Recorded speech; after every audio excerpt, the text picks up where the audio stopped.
किसी ने सवाल किया है कि फर्जी बाबाओं की पहचान कैसे करें। तुम पहले अपनी पहचान कर लो। यदि तुम स्वयं को नहीं पहचानते तो तुम दूसरे को नहीं पहचान पाओगे। बात यहाँ से बाबा की नहीं है, बात यहाँ तुम्हारे हर उस रिश्ते की है, चाहे जिसे तुम पत्नी बनाने वाले हो, पुत्र बनाने वाले हो, या पुत्र पैदा करने वाले हो, या तुम्हारा बॉस हो, या तुम्हारे दोस्त हो, यार हो, तुम्हारे रिश्तेदार हो। सवाल ये नहीं है कि सिर्फ एक फर्जी बाबा को कैसे पहचानना है, सवाल है पहचान की। और पहचान करने के लिए तुम्हारे अंदर क्या वो क्षमता है, क्या व्यक्तित्व है, क्या वो गुण है, क्या वो गहराई है।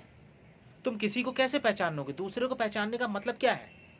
एक इंसान एक ही स्वरूप में नहीं जीता, उसका मन अलग है, उसके विचार अलग है, वो दिखाता कुछ और है, होता कुछ और है, सोचता कुछ और है, उसकी भावनाएं अलग है, वो स्वयं को नहीं पहचानता। एक इंसान तो स्वयं को भी नहीं पहचानता। अगर तुम गहराई से देखो, अगर मैं तुमसे तुम्हारी बात कहूं तो तुम भी स्वयं को नहीं पहचानते। तो सवाल यहाँ पे पहचान का है। और पहचान कैसे मिलेगी? पहचान मिलती है अनुभव से, पहचान मिलती है गहराई से, डेप्थ से। पहचान मिलती है जब तुम स्वयं को जानते हो। जितनी गहराई से तुम स्वयं को जानने लगोगे, जितना तुम्हारा मस्तिष्क प्रगाढ़ होगा, तुम्हारी इंटेलिजेंस बड़ी होगी, तुम्हारा भावनात्मक स्वरूप बड़ा होगा। अब जैसे किसी इंसान के पास हृदय का बहुत गहराई है, जो बहुत गहराई में रहता है, जो हृदय की परम गहराई में रहता है, तो वो किसी भी हृदय वाले इंसान को तुरंत पहचान लेगा। ज़्यादा समय नहीं लगेगा, 1 दिन, 2 दिन, 3 दिन, 4 दिन, 1 हफ्ता, वो पहचान लेगा, वो जान लेगा। क्योंकि उसके अंदर भी वो उस गहराई को ढूंढेगा जो उसकी गहराई हुई। क्योंकि सबकी गहराई एक जैसी है, सबका हृदय एक जैसा है, सबका मन भी एक जैसा है, सबकी चेतना भी एक जैसी है। और जिसने अपनी चेतना को पहचान लिया है, तो वो दूसरे के अंदर की भी चेतना को पहचान लेगा। अब मैं तुमसे कहूँ नहीं, बाबा लोग तो जो धोती कुर्ता पहन के आएंगे, बड़ी बड़ी दाढ़ी पहन के आएंगे, माला लगाएंगे, जो अच्छा संस्कृत का वाक्य बोल लेंगे, जिन्हें शास्त्रों का ज्ञान है, वो सबसे कोई मतलब नहीं है। क्योंकि ये तो ज्ञान है, ये तो नॉलेज है। एक पाखंडी इंसान भी जितना अच्छा नॉलेज गहन कर सकता है, तुम भी नहीं सोच सकते। उसे हो सकता है अनुभव ना हो सकता है उसके फॉलोअर्स बहुत हो, उसके मिलियंस में फॉलोअर्स हो, उसको लोग सुनते हो, उसको समझदार मानते हो, लेकिन हो सकता है उसके खुद के अंदर कोई भी त्वरा ना हो, पहचान ना हो, कोई भी अनुभव ना हो, उसने उस प्रकृति का जरा सा भी अनुभव ना लिया हो। पढ़ लिया हो, रात दिन किताबें पढ़ के उसे, लेकिन उसने जीवन में नहीं उतारा, उसने सीख लिया। वो एक बहुत अच्छा टीचर हो सकता है, बहुत अच्छा वक्ता हो सकता है, बहुत अच्छा कथावाचक हो सकता है, पर वो परम ज्ञानी नहीं हो सकता, वो गुरु नहीं हो सकता। और तुमने कहा कि मैं गुरु की पहचान कैसे करूं? तुम्हें पहले अपनी गहराई को जानना होगा। ये सवाल बहुत छोटा नहीं है, बहुत बड़ा है। अगर तुम अंधे हो और तुम्हारी नाक में क्षमता है कि वो कुछ भी सूंघ सकती है, तो तुम्हारे आसपास भी अगर गुलाब का फूल खिला होगा तो तुम उसकी सुगंध से अपलावित हो जाओगे अपने आप। पूछना नहीं पड़ेगा। यदि तुम में देखने की कला है, तुम कोई चीज़ देख सकते हो, तो अगर सामने गाय भी खड़ी है, या कौवा बैठा है, या कोई पक्षी है, या कोई कुत्ता बैठा है, तो तुम्हें पूछना नहीं पड़ेगा, तुम देख के बता दो कि ये कुत्ता है। और ये सिर्फ तुम्हारी ज़िंदगी में इस चीज़ की ज़रूरत तुम्हारी पूरी ज़िंदगी भर तुम्हें रहती है, क्योंकि तुम अपने ही बाप को नहीं पहचान पाते, माँ को नहीं पहचान पाते, अपने रिश्तेदारों को, अपने जीजा साले, अपनी बहन भाई, अपने बॉस, अपने कलीग्स, तुम्हारे फ्रेंड्स, ये जितनी भी चीज़ें हैं तुम उन्हें भी नहीं पहचान पाते हो। तुम्हें पता ही नहीं चलता तुम जिस स्त्री से प्रेम कर रहे हो, 12 साल से प्रेम कर रहे हो, लेकिन एक दिन वो तुम्हें धोखा देके चली जाती है। तुम 12 साल से जिस पुरुष को प्रेम कर रही हो, वो एक दिन अचानक से तुम्हें छोड़ के चला जाता है। अचानक से जो पति, जब वो प्रेमी था तो बहुत अच्छा था, पति होने के बाद बदल गया। कई इंसान तो भैया वर्षों लग जाता है तो वो दूसरे इंसान को नहीं पहचान पाता, क्योंकि तुम्हें अपनी पहचान नहीं है। इसलिए मैं कहता हूँ किसी को भी पहचानना है जिंदगी में, किसी भी पल में, किसी क्षण में, तुम किसी को तभी पहचान पाओगे जितनी तुम्हारी आंख होगी उस पहचान को देखने के लिए। यदि तुम हृदय से जीते हो, हृदय स्वरूप हो, हृदय में तुम्हारी आत्मा ज़्यादा है, तुम हृदय से इंटेलिजेंट हो, तो तुम दूसरे के हृदय को पकड़ लोगे। तुम्हारा मस्तिष्क बहुत तेज है। तुमने देखा जो इंसान बहुत झूठ बोलता है, जिसको रात दिन झूठ झूठ झूठ झूठ बोलता है, दूसरे को झूठ को भी बहुत जल्दी पकड़ लेता है। और जो इंसान हमेशा सत्य बोलता है तो वो दूसरे के सत्य को भी पकड़ लेगा, वो महसूस कर लेगा। उसके पास उसकी एक आंख है, उसको पकड़ने की, उसको जानने की, पहचानने की एक आंख मिलती है, जिसे हम तीसरी आंख बोलते हैं। तो जब तुम किसी चीज़ को मन से देखते हो, हृदय से देखते हो, वहाँ भी वो तीसरी आंख काम करती है। मस्तिष्क से देखते हो, वहाँ भी तीसरी आंख काम करती है। किसी को फील कर लेते हो, महसूस कर लेते हो, अपने होने को जान लेते हो, वहाँ भी तीसरी आंख काम करती है। तो जो इंसान शुभ होगा वो तुम्हारे आसपास होगा, तुम्हें अपने आप शुभता मिलेगी। जो इंसान नकारात्मक होगा, तुम्हारे आसपास होगा, अपने आप तुम्हें नेगेटिविटी फील होगी। उसके होने से तुम्हें नेगेटिविटी फील होगी। तुम अहंकारी हो तो किसी भी अहंकारी पुरुष को पहचान लोगे, लेकिन समस्या ये है कि जो इंसान अहंकारी होगा वो किसी भावनात्मक इंसान को नहीं पहचान पाएगा। अब जैसे मान लो एक अहंकारी पुरुष है, उसके अंदर पूरा अहंकार है, तो किसी दूसरे को अहंकार को पहचानने में उसे जरा भी क्षण नहीं लगेगा, एक सेकंड में पहचान लेगा। लेकिन यहाँ वहीं अगर कोई भावनात्मक इंसान है, जिसकी फीलिंग्स है, जिसके अंदर हृदय है, बहुत सम्मान है, व्यवहार है, तो उसके अहंकार को ठंडक तो मिल सकती है पर पहचान नहीं मिल पाएगी, वो पहचान नहीं पाएगा, क्योंकि वो स्वयं के हृदय में नहीं जिया है ना, वो स्वयं के हृदय में नहीं जी रहा है। तो दूसरे को पहचानने के लिए तुम्हें अपनी गहराई जाननी पड़ेगी, और अपनी गहराई जानने के लिए तुम्हें अपनी इंटेलिजेंस को बढ़ाना पड़ेगा, अपनी बौद्धिकता, अपनी सजगता, अपनी चेतना, उसको बढ़ाना पड़ेगा। तुम्हें निर्विचार में ज़्यादा होने की आदत डालनी पड़ेगी, ध्यान की अवस्थाओं में ज़्यादा डूबने की आदत। जितना ज़्यादा तुम ध्यान करोगे, जितना ज़्यादा तुम निर्विचार रहोगे, तो चीज़ें उतनी क्लियर दिखेंगी तुम्हें। तुम विचारों से जब चीज़ों को देखते हो तभी तो तुम गलत निर्णय ले लेते हो। कोई तुम्हें प्रेम कर रहा है और रात दिन तुम्हारे घर के बाहर खड़ा है, चिल्ला रहा है, चीख रहा है, रोज़ तुम्हें खून से पत्र लिख के दे रहा है। कोई स्त्री तुम्हारे रात दिन पीछे पड़ी है, वो कह रही मैं तुम्हारी केयर करती हूँ, ध्यान देती हूँ, वो दिखा भी रही है, लेकिन तुम फिर भी देख नहीं पा रहे हो, उसकी वास्तविकता नहीं देख पा रहे हो। किसी इंसान ने बहुत सारा लीप पोत के बढ़िया अच्छे कपड़े लत्ते पहन के आके तुम्हारे सामने बैठ गया, और कोई इंसान पूरी दाढ़ी वाड़ी लेके तुम्हारे सामने बैठा है। अगर वो दोनों खड़े रहें और तुम सिर्फ उन्हें देखते रहो तो तुम क्या पहचान पाओगे? तुम बोलोगे नहीं तो दाढ़ी वाला चोर है, ये तो अलग ही गुंडा लग रहा है। यद्यपि हो सकता है चोर ने अच्छे कपड़े पहने हो, व्हाइट कॉलर में आए हो। तो जैसे तुम्हारी समझ होती है किसी चीज को देख के परखने की, ऐसी हर एक बुद्धि के हर एक हिस्से की अपनी समझ होती है। मस्तिष्क की अपनी अलग समझ है, आंख की समझ है, नाक की समझ है, मन की अलग समझ है। जो मन में बहुत जीता है इंसान, वो मन को जल्दी पकड़ लेगा, किसी भी मन वाले इंसान को जल्दी पकड़ लेगा। जो भावनात्मक में जीता है, इमोशंस में जीता है, फीलिंग्स में जीता है, उसको जल्दी पकड़। जो चेतना में जीता है तो वो दूसरे की चेतना को जल्दी पकड़ लेगा, वो जान लेगा कि इसकी चेतना किस स्तर पे है। तो जिसका अनुभव जितना गहरा होगा वो दूसरे के अनुभव को उतना पकड़ लेगा। यही एक रास्ता है। उसके अलावा मैं तुम्हें कोई ट्रिक्स बोलूँ कि नहीं, किसी रेस्टोरेंट में जाना, वहाँ कोई आदमी आए या लड़का आए और वो लड़के को देखना कि वो वेटर से कैसे बात कर रहा है, कैसे पूछ रहा है, किस तरह से उसका व्यवहार है, तो तुम सोचो कि तुम पकड़ लोगे? नहीं पकड़ पाओगे, क्योंकि हर इंसान अपनी दो पर्सनैलिटी लेके जी रहा है। एक उसकी जो उसकी भावनात्मक पर्सनैलिटी है, दूसरी जो वो तुम्हें दिखाता है।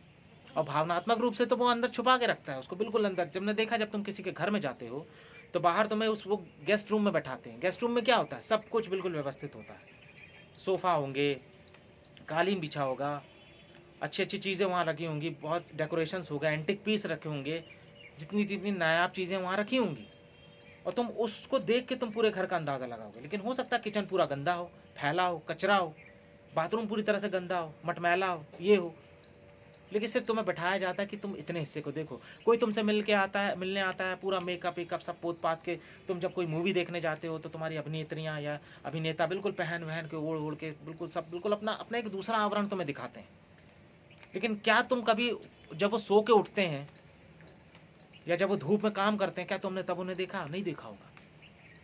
लेकिन तुम उनकी भावभंगिमा में परेशान रहते हो, तुम उनके रात दिन सपने देखते हो। हो सकता है किसी अभिनेत्री से ज़्यादा सुंदर तुम्हारी पत्नी हो, लेकिन तुम्हें वो अभिनेत्री ज़्यादा सुंदर दिखेगी, क्योंकि तुम्हारी देखने की जो नज़र है वो सिर्फ सुंदरता की है, उसमें गहराई नहीं है, वो ऊँची है, तो ऊँची ही दिखाया जाता तुम्हें। तुमने देखा है जब तुम किसी रेस्टोरेंट में जाते हो, मैकडॉवेल की, मैकडी की, या पिज़्ज़ा हट, या कहीं पे भी जाते हो, या हल्दीराम, या कहीं भी जाते हो, ऐसे बहुत सारे रेस्टोरेंट्स हैं, और जिनका आजकल बहुत ज़्यादा खुलासा भी हो रहा है कि जब उनके किचन में या रेस्टोरेंट के अंदर जाके देखा जाता है तो चूहे मरे हुए हैं, चूहे आके खा रहे हैं, खाना सड़ा हुआ है, गंदा। लेकिन जब तुम्हारे सामने कोई चीज़ लाई जाती है, चाहे वो बर्गर हो, चाहे पिज़्ज़ा हो, चाहे तुम्हारा मटर पनीर, शाही पनीर, रोटी, जो भी, कितने हिसाब से लाया जाता है। पहले चम्मच दी जाती है, फिर प्लेटें दी जाती है, नैपकिन रखे होते हैं, तुम हाथ धो के अच्छे से बढ़िया आके बैठते हो, सामने आके तुम्हें कोई परोसता है, वो अलग से एक हांडी में बिल्कुल सजा धजा के। तुमने देखा सीजलर कितने अच्छे से सजा के, पत्ता गोभी, पत्ता गोभी होती है, उसके ऊपर बढ़िया पनीर अनीर अच्छे से रैप ऐप करके, मतलब हर चीज़, दाल मखनी अखनी देखो कितनी सुंदर तरीके से लाया जा। तुम्हें क्या मालूम वो अंदर कैसे बनी है?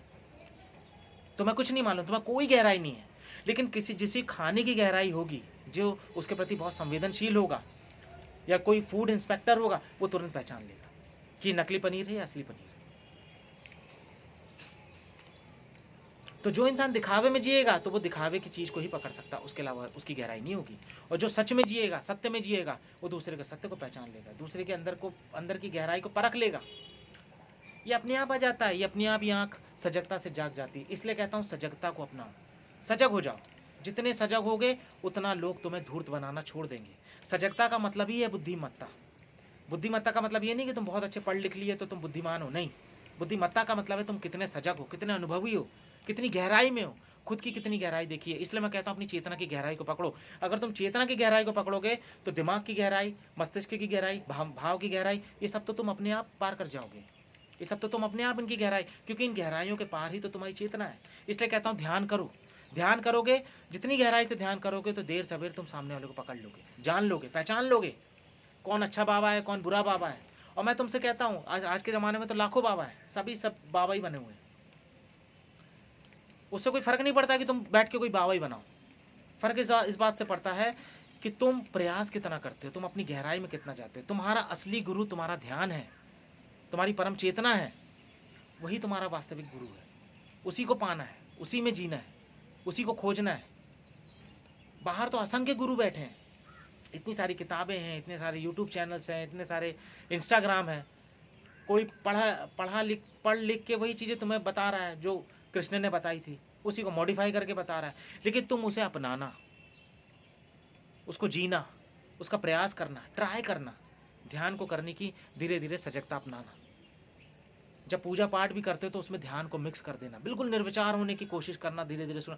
जैसे ही तुम निर्विचार में हटते जाओगे तुम्हारी चेतना खिलने लगेगी, और चेतना ही प्रकाश है, वही रोशनी है। और प्रकाश जिस चीज़ पे भी पड़ेगा उसको खोल के सामने रख देगा, फिर तुम ठगे नहीं जाओगे। और तुम ठगोगे भी तो भी तुम्हें परेशानी, तुम जानते हो कि तुम्हें ठगा जा रहा, तब भी तुम बोलोगे कोई बात नहीं। तुम उस स्थिति में नहीं जाओगे, तुम किसी के सामने अहंकार से नहीं जाओगे, लोभ में नहीं जाओगे, लालच में नहीं जाओगे। तुम्हारा व्यक्तित्व ही बदल जाएगा। तो कोई तुम्हें हिला नहीं सकता, कोई तुम्हें दुख नहीं दे सकता, कोई बाबा तुम्हें उल्लू नहीं बना सकता, परेशान नहीं कर सकता। तुम्हारे तो बाबा, कथावाचक तुम्हें तो ज्ञान की बातें बताते रहेंगे, लेकिन उनकी खुद की डिमांडें बहुत होती हैं। उन्हें गाड़ी चाहिए, बड़ी बड़ी गाड़ियाँ चाहिए, तुम्हें सारी चीज़ें सामने दिखती हैं। लेकिन तुमने देखा है तुम्हारे इतने सारे बाबा जो आज तक रहे हैं, या अभी तक जो जितने बड़े बड़े संत रहे हों, चाहे वो राम रहीम हो, चाहे आसाराम हो, चाहे जितने भी तरह तरह के और जो अभी भी चल रहे हैं, कितनी बड़ी बड़ी गाड़ियों में घूम रहे हैं, कितने लग्जरी में झूम रहे हैं। उनके कपड़े देखो, उनका आना जाना देखो। कुछ अपने आप को ज़रूरत के नाम पे छुपा लेते हैं कि नहीं ये तो हमें ज़रूरत है, इसलिए हमारे भक्त ने दिया, इसलिए हम कर रहे हैं। हो सकता है कुछ को ज़रूरत हो, सच में ज़रूरत हो, लेकिन तुम्हें अपने आप दिखता है। तुम ध्यान से देखना, गौर से देखना, तुम्हें समझ में जाएगा ये इंसान पाखंडी है, या ये सिर्फ हमें बरगला रहा है, या ये हमारे पैसों पे, हमारे दान पुण्य के पैसों पे, या ट्रस्ट के नाम पे, इंस्टीट्यूट के नाम पे, या फिर बहुत बड़ी बड़ी आश्रम चलाने के नाम पे क्या है हमें लूट रहा है। तुम ध्यान से देखो, गौर से देखो, तुम्हें महसूस हो जाएगा, पता चल जाएगा। तुम्हारे सामने है, सारी चीज़ें तुम्हारे सामने है। जो इंसान तुम्हें अपनी ज़रूरत से ज़्यादा दिख जाए, मैं तुम्हें एक बहुत असाधारण सी चीज़ बता रहा हूँ, जो इंसान तुम्हें अपनी ज़रूरत से ज़्यादा चीज़ें में भोगता हुआ दिख जाए। अब एक इंसान को एक गाड़ी चाहिए, गाड़ी कोई सी भी हो सकती है, ऑल्टो हो सकती है, वैगन आर हो सकती है, लेकिन नहीं, वो स्पेशली लेके घूम रहा है आपकी फॉर्च्यूनर, उसको फॉर्च्यूनर में ही सारा कारोबार दिखाना है, और वो स्वयं में रखा है, तो वो करोड़ों की गाड़ी में घूम रहा है, इतनी बड़ी गाड़ी में घूम रहा है। वो किसी भी गाड़ी में बैठ जाए, लेकिन वो तुम्हें हमेशा एक ही गाड़ी में दिखेगा, बड़ी से बड़ी, हैवी से हैवी, बिल्कुल लग्जीरियस। इसका मतलब उसके अंदर लग्जरीपन है। वो बड़े बड़े ब्रांड की चीज़ ले रहा है, इसका मतलब समझ लेना लग्जरीपन है। इच्छाएं हैं तभी तो ब्रांड है। इच्छाएं, इच्छाएं, इच्छाओं को समझो। तुम्हारे बाबा तुम्हारे सामने ऐश अय्यासी करते हैं, लेकिन तुम कुछ नहीं कर पाते, क्योंकि तुम्हारी खुद की चेतना जागी हुई नहीं है ना। अब मैं ये नहीं कह रहा हूँ कि कोई बाबा अगर ऑडी में घूम रहा है तो इसका मतलब वो पागल है, बेकार है, पाखंडी ही होगा, ऐसा मैं नहीं कह रहा हूँ, इस बात को समझना। लेकिन तुम्हें, अगर तुम गौर से देखोगे, गौर से पहचानने की कोशिश करोगे, तो तुम्हें अपने आप दिख जाता है कि ये बाबा पाखंडी है, ये बाबा गलत है, ये बाबा गड़बड़ है, इसके अंदर तो खुद वासनाएं बैठी है, इसके अंदर तो खुद इच्छाएं बैठी हैं, ये खुद हाथ जोड़ के मांग रहा है, ये खुद परेशान है चीज़ों के लिए, ये खुद हम पे निर्भर है। मैं तुम्हें ये नहीं कहता कि दान देना बुरा है भाई, बहुत से लोगों को खिलाया भी जा रहा है, पिलाया भी जा रहा है, बहुत सारे भूखे नंगों को भी खिलाया जा रहा है, खाने पे सबका हक है, किसी न किसी माध्यम से परमात्मा उन्हें खाना दे रहा है। मैं इस बात से वो नहीं कह रहा हूँ, मैं इसके विरोध में नहीं हूँ।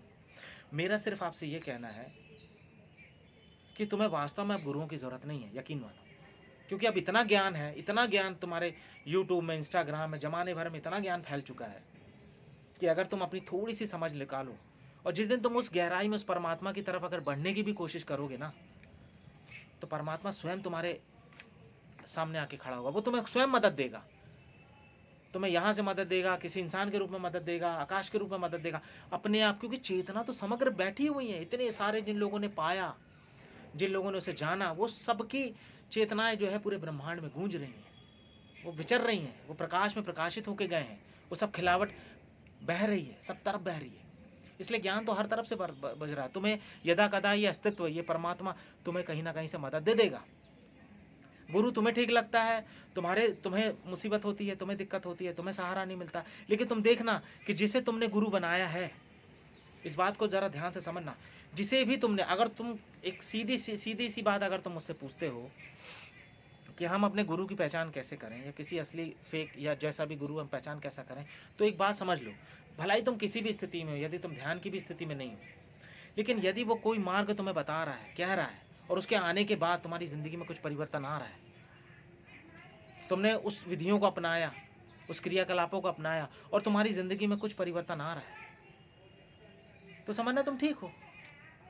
गुरु के होने का मतलब ही है कि जो तुम्हारी जिंदगी से दुखों को मिटा रहा है, तुम्हारी चेतना को सजग कर रहा है, बढ़ा रहा है, तुम्हारे आसपास की परिस्थितियां जिससे बदल रही हैं, तुम्हारे अंदर बदलाव आ रहा है, सब चीजें बदल रही हैं, तो समझना कि तुम सही हो।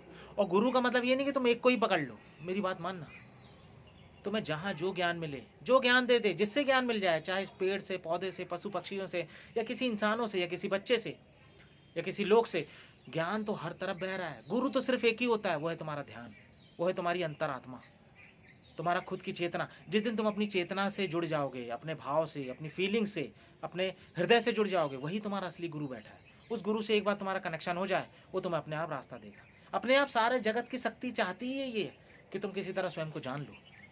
ये पूरा ब्रह्मांड का जो खेल है, इस पूरे अस्तित्व का जो खेल है, वो सिर्फ यही है किसी हाल में कि तुम स्वयं को जान लो। ये अस्तित्व का जो विकास हुआ है, प्रकृति का विकास हुआ है, ये जो संसार का विकास हुआ है, ये जो संसार पैदा हुआ है, लोग पूछते हैं कि संसार क्यों बनाया भगवान ने क्यों बनाया। अगर तुम उस क्यों का उत्तर जानना चाहते हो तो सिर्फ और सिर्फ एक ही कारण है, परमात्मा स्वयं को जानना चाहता है, स्वयं को देखना चाहता है, तुम्हारे माध्यम से ही वो खुद को होना चाहता है, खुद के होने को एहसास करना। यही तो उसका खेल है।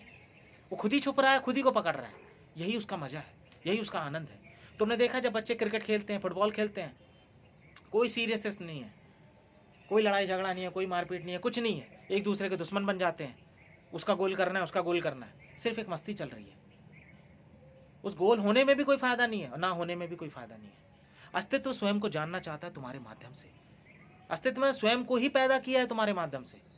अब जब स्वयं को जानने का आखिरी क्षण आया, वक्त आया मोक्ष का, मुक्ति का, तुम यहाँ पे अपने मन में ही उलझ गए, परेशान हो गए, धूर्त हो गए।